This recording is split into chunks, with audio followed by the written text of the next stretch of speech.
I think the biggest takeaway is, and I agree with my colleagues at FSDC, it's about energy efficiency. Whether you use gas or electric, really consider about when you're purchasing new appliances to look at the advantages. Efficiency saves you money.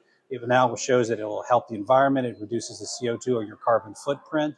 And the advantages are tremendous. And there's a lot of things going along in the gas industry that's looking at ways to decarbonize or make the energy industry more resilient. We're looking at things like alternate fuels like hydrogen. Some places are already blending hydrogen into their system. But key element of all that work is, will it change the cooking? And that's the kind of work we're doing now, is we're doing tests with all these different appliances, with these different blends of natural gas, with an eye about, are your french fries going to be as crispy or is your pancakes going to be as browned?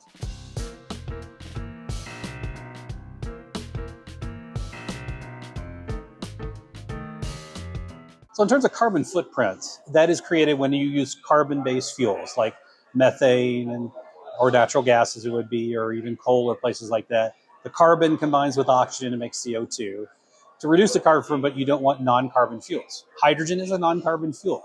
A hydrogen molecule is just a hydrogen molecule. There's no carbon involved with it, but it's still combustible. It will burn and generate energy.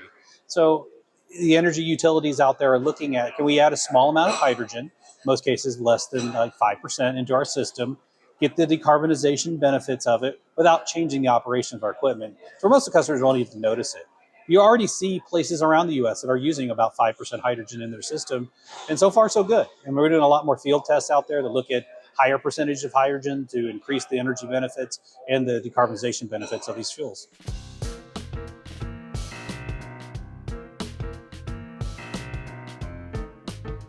I think first and foremost, and this is something where the energy industry was incredible about listening to us when we were talking about them, because they know food service is different.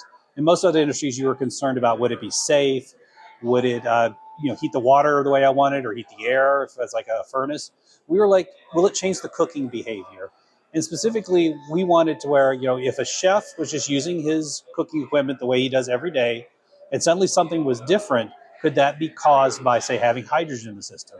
Because that's somebody's going to reach out to you and say, hey, something's wrong, my process has changed. And cooking is much more sensitive. Its taste, its texture, its appearance. So if any changes in the energy system happens, that's going to be the first industry to really notice it.